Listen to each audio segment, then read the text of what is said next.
Now, the Tuscaloosa Chevrolet Sports Update with WVUA's Gary Harris.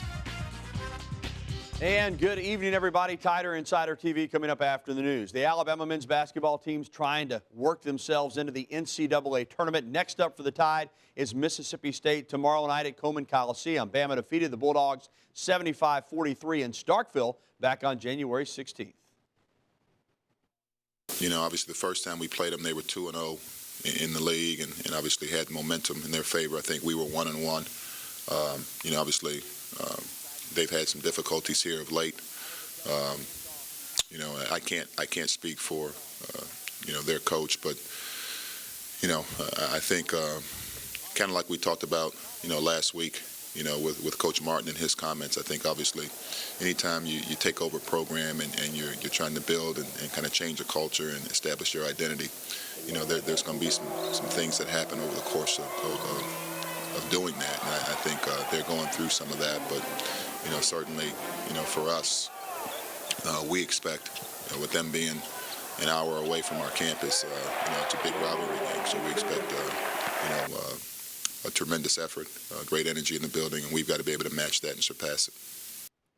You heard Coach Grant talking about Mississippi State's difficulty. Coach Rick Ray's first season in Starkville just keeps getting worse. Not only are the Bulldogs mired in a 10-game losing streak that's lasted more than a month, but Ray suspended sophomore forward Roquez Johnson indefinitely on Monday for breaking team rules. That leaves just 5 scholarship players and 2 walk-ons remaining for tomorrow night's game in Tuscaloosa. It's the latest setback in a season full of suspensions, injuries, and just plain bad basketball. The Bulldogs have 7 games remaining, and if they lose them all, they'll be the first team since the SEC started in the 1930s to lose 24 games in a season.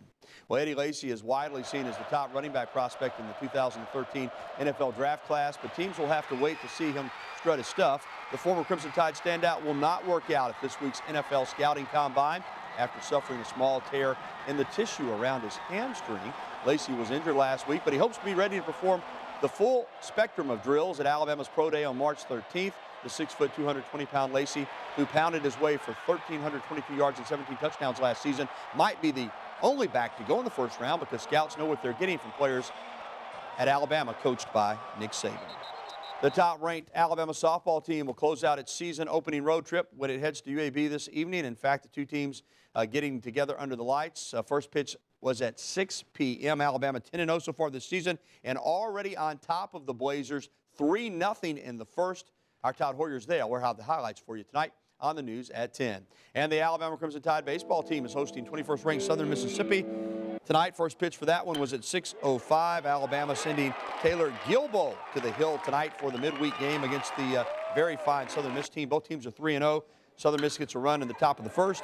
They lead Alabama 1-0. Also highlights from that one tonight at 10.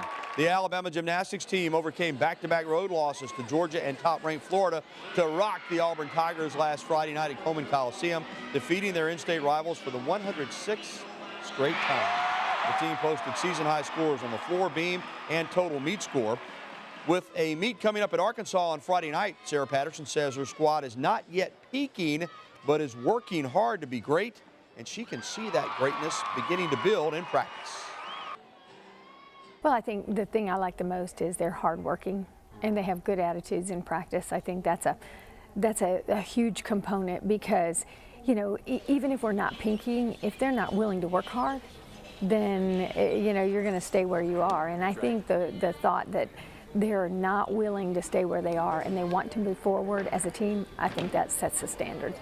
We had to light a fire under some people, kind of get them going, showing, you know, some people are going to get tired. You know, Kim Jacob had been doing all around and her ankles were sore, so we needed some people to step it up and be able to take her place and let her have a night off on, you know, an event or two.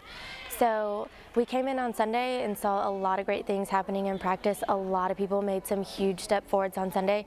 So I think we're definitely headed in the right direction and people are going to believe now that we're going to be great by the end of the season. That's sports. I'll see you on Tider Insider in just a few. The news at 6 will return right after this. This has been the Tuscaloosa Chevrolet Sports Update on WVUA. Roll, Chevy, roll.